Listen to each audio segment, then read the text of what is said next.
जय श्री राम दोस्तों, स्वागत है हमारे चैनल पर। आज हम बात करेंगे एक ऐसी युद्ध के बारे में।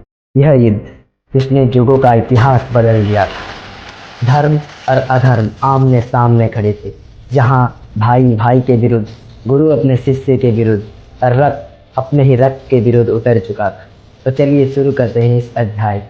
आकाश में सूर्य लाल थी, धरती कांप रही थी, देवता भी मौन थे। कुरुक्षेत्र का यह युद्ध केवल मनुष्यों की नहीं बल्कि धर्म और अधर्म का था। एक और कौरव की विशाल सेना, जिसमें पितामह भीष्म, द्रोणाचार्य, कृपाचार्य, कर्ण, दुर्योधन, दुशासन और जयद्रथ, अश्वत्थामा आदि महावीर। तो अपर पक्ष में पांडव की धर्म सेनाओं युधिष्ठिर, भीम, नकुल, सहदेव, अभिमन्यु, धृष्टद्युम्न, शिखंडी एवं अर्जुन, जिसके सारथी स्वयं भगवान श्री कृष्ण थे। कुरुक्षेत्र की है भूमि शंखनाद से गूंज रही थी।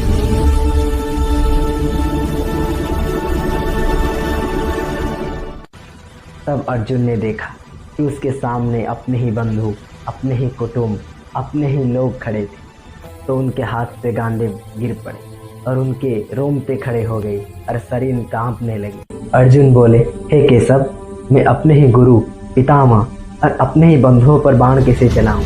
और उसी रणभूमि के मध्य श्री कृष्ण जी ने दिया भगवत गीता का उपदेश। है केशव, अपने ही लोगों पर मैं बाण कैसे चलाऊं? अर्जुन, तू युद्ध कर, धर्म का मतन है। ये धर्मा का ज्ञान है जो तुझे मार्ग दर्शाएगा। कर्म कर, कर्म करो पर्थ, अपने लक्ष्य को देखो। तब श्री कृष्ण जी बोले, हे पार्थ, ये शरीर नश्वर है, आत्मा अमर है। जो जन्मा है वो अवश्य मरेगा और जो मरेगा वो फिर जन्म लेगा।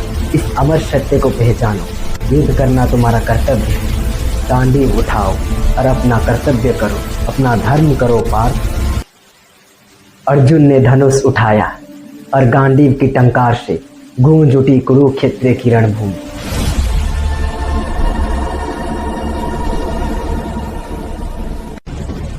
युद्ध का पहला दिन कौरव सेना का नेतृत्व संभाले थे पितामह भीष्म और उनके सामने खड़े थे अर्जुन अपने गांडीव के साथ। धर्म और अधर्म की दो धाराएं एक ही रणभूमि पर बहने को तैयार थी।